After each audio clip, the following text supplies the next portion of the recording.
திருச்சி மாவட்டம் முசிறியில் பார்வை குறைபாடுள்ள மாற்றுத்திறனாளி மாணவிக்கு வாட்ஸ்அப் மூலமாக பேராசிரியர் ஆபாசமாக பேசின மாதிரி பரவிட்டு இருக்க ஆடியோ அதிர்ச்சியை ஏற்படுத்தியிருக்கு.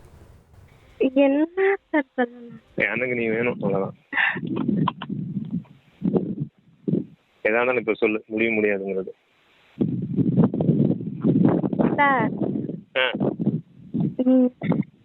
நிறைய பொண்ணுங்க இருக்காங்க தானே சார்? ஏங்க சார் என்ன மட்டும் ஏங்க சார் பண்றீங்க? அது தெரிஞ்சா உங்களுக்கு சொல்ல மாட்டேங்களா? நானு அனுமதி இல்லாம சொல்லக்கூடாதா?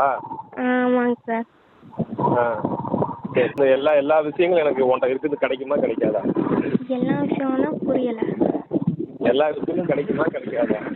புரியலங்க சார். எல்லா விஷயம்னா புரியல. கையை கிழிச்சு கூட வச்சுக்குவியா? சொல்லு. ரத்தம் வரும்ல சார்? பண்ணுவே பண்ண மாட்டேன், அவ்வளவுதான். கையை கிழிச்சுக்க சார். வேற ஏதாவது சொல்லுங்க. பூக்களை குத்திக்குவியா? சார் என்ன சார் சொல்றீங்க? சோ அப்ப எதுவும் பண்ண மாட்டேன். ஃப்ரெண்ட் ஆக்கிக்கோங்க. தந்தி டிவியின் சப்ஸ்கிரைபர்ஸ் அண்ட் ஃபாலோவர்ஸ் குடும்பத்துல நீங்களும் இணையுங்க.